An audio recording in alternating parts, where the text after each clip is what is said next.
علماء رحمه الله فرمایي دا صبر دومره یو ناشنا شی دی چې یداوى به الاشیاء ولا یداوى بشیء.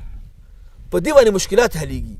دا د هر شي علاج دی، د هر مصیبت علاج دی، دا د عبادت د توفیق دپاره یو علاج دی، دا د ګناهونو ساتلو دپاره یو علاج دی. خو لیکن که چا کې صبر نه د دې سړي علاج نشته دی. کوم انسان چې بې صبره دی په هر څه کې ناکام دی، په عبادت کې دی ناکام دی، ګناهونو کې به دی واقع کېږي، او همدارنګه مصیبتونو کې به دی هم ناکامي، همیشه به جاړي، خفه به او مصیبت به نه پرېږدي، بس ایسته به رانیولی، زړه به همیشه د خفګان نه ډکي. خو چې کله پکې صبر وي بس د الله فیصله وه او موږ د الله فیصلې ته راضي وو. الله رب العالمین چې څه وایي هغې نه موږ مخ نه شړولی او په هغې باندې راضي استو.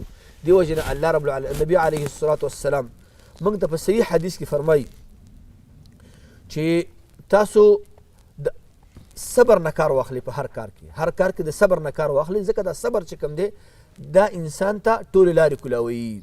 عزتمندو الله رب العالمین هم داسې فرمایي په یو آیات کریمه کې یا ایها الذین آمنوا استعینوا بالصبر والصلاة. تاسو ولې ورخطا یاستئ خلکو؟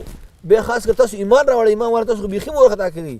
بلکې چې کله تاسو باندې یو مصیبت راشي، یو مشکل راشي، غواړئ چې یو کار وکړئ، د یو کار توفیق د الله نه وغواړئ، نو څه وکړئ؟ استعینوا کومک وغواړئ د الله رب العالمین نه بالصبر، په صبر سره، والصلاة په مانځه سره.